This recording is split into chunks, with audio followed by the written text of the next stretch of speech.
So Billy, you've been involved with this brand initiative for the past several years. What do you think is the value of developing a university brand? The most obvious value that maybe people outside the branding process would think of would be that the brand would be specifically for those who are outside the organization. How does the organization represent itself to the stakeholders that aren't familiar with the brand itself? Yeah. And that's fantastic. But as somebody who works here and works inside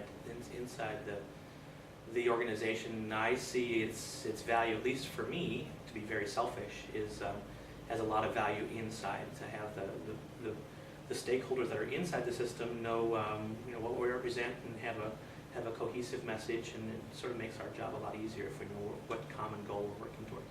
Okay. And what do you think is the benefit of faculty being involved with the brand development process? Sure.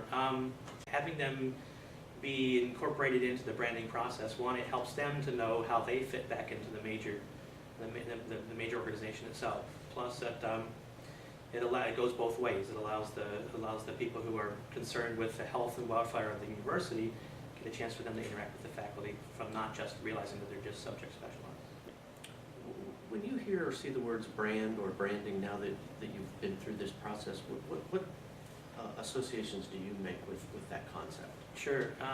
It's not negative, but I would suggest that before I was involved with the branding initiative, I thought brand was a looking backwards or a past type thing, whereas this is what we have done, this is what we always have done, and here are our accomplishments. We'll find a visual identity that identifies that. We'll put some words together to show what we've done in the past, but who really knows where we're going in the future? But now that I've been through the process, I've come to rely on it more of a predictive process. Like, oh, by the way, yes, here's the track record of where we've been, but because we have these reasons to believe, or we have these examples of what we've accomplished in the past, in the face of any adversities or challenges, what can we reasonably expect will be the outcome as we hit new things come back down? So I see the branding as more of a prediction or a predictive rather than looking in the past.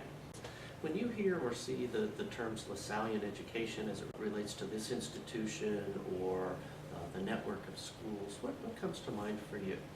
I'm going to see the Lasallian brand through my own lens, and being a professor in a brand new department entitled Integrated Science, Business, and Technology, our subtitled brand is innovation. We teach students not what to invent next, but how to be sensitive to what is coming next, sort of technology trajectory.